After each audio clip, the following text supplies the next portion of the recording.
मदरसा जामिया हबीबिया मस्जिद आजम होगा जमींदोज, तैयारी पूरी। बिना मान्यता वाले मदरसों पर होगा एक्शन, चल सकता है बुलडोजर। जिले में बिना मान्यता के चलाए जा रहे थे 267 में से 72 मदरसे। मदरसा जामिया हबीबिया मस्जिद आजम में नकली नोट छापने के बाद बाकी मदरसों की भी जांच हुई। जिले में चल रहे 267 मदरसों में से 72 बिना मान्यता के चलाए जा रहे थे।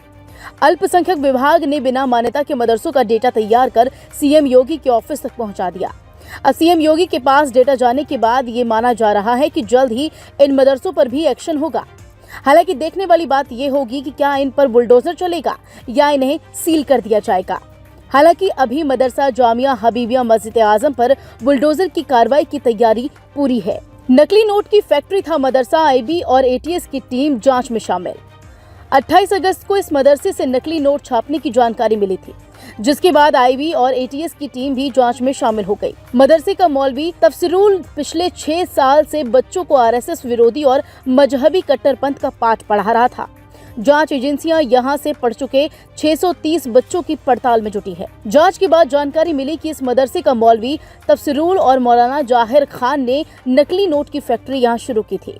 मौलवी के कमरे से 100 रुपए के 1,30,000 के नकली नोट बरामद हुए थे और कई स्पीड पोस्ट की पर्चियां थी। कुछ भड़काऊ किताबें भी मिली थी।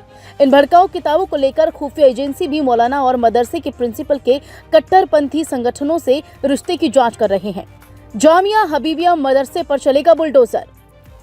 हालांकि मदरसे में अवैध निर्माण के चलते प्रयागराज विकास प्राधिकरण मदरसे को सील कर चुका है।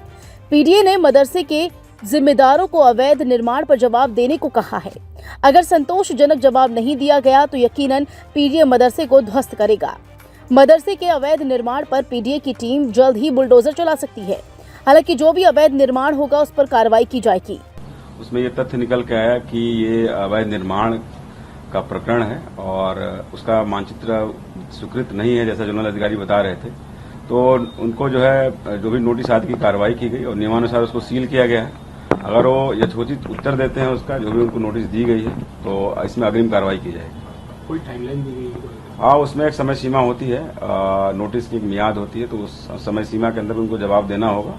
अगर वो जवाब और अभिलेख प्रस्तुत करते हैं तो उसके अनुसार नियमानुसार कार्रवाई की जाएगी। सर, शहर में इसके अलावा क्या और मदरसों को भी चिन्हित किया जा रहा है, देखा जा रहा है? इसमें निर्देश है कि जो भी अवैध निर्माण है उसके तहत जो अर्बन प्लानिंग एक्ट है उसके तहत नियमानुसार हमारे जोनल ऑफिसर जिनको इम्पावर किया गया है कार्रवाई के लिए, वो कार्रवाई करेंगे। क्या धोखाधड़ी भी हो सकता है? अब ये जब जवाब आ जाएगा उसके बाद जो भी होगी इसमें नियमानुसार कार्रवाई की जाएगी। जामिया हबीबिया मदरसे की आड़ में 2700 वर्ग फुट पर अवैध निर्माण किया गया था। हालांकि ये मदरसा नियमों के खिलाफ 1.5 बीघा जमीन पर बनाया गया है। जमीन की अनुमानित कीमत 100 करोड़ से भी ज्यादा की आंकी जा रही है। इसके अलावा मदरसे में नकली नोटों की छपाई हो रही थी। ये मदरसा आतंकवादी गतिविधियों के लिए फंडिंग का सोर्स था। विदेशों से अवैध रूप से पैसे आने जैसे गंभीर आरोप भी इस मदरसे पर लगे हैं।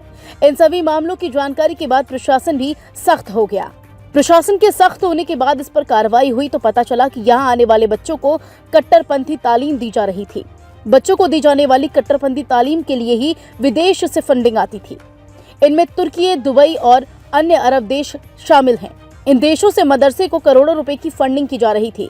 मामले की जांच जैसे जैसे आगे बढ़ी, पुलिस ने उन खातेदारों को भी रडार पर ले लिया जिनके अकाउंट में विदेश से पैसा आता था। हालिया समय में इस मदरसे में 100 से ज्यादा बच्चे तालीम ले रहे थे।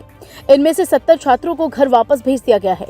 जामिया हबीबिया मदरसा का इतिहास 84 साल पुराना है, लेकिन फिर भी इस मदरसे की कोई भी जानकारी यूपी सरकार के पास नहीं थी। इसकी मान्यता सरकार से नहीं ली गई थी। बहरहाल मदरसे के मौलवी मौलानाओं को मामले में जवाब तलब किया गया है। अगर जांच टीम को संतोषजनक जवाब नहीं मिला तो आप सब जानते ही हैं कि गलत करने वालों की उम्र यूपी में कम होती है। फिलहाल आपकी इस खबर पर क्या राय है, कमेंट करके जरूर बताएं।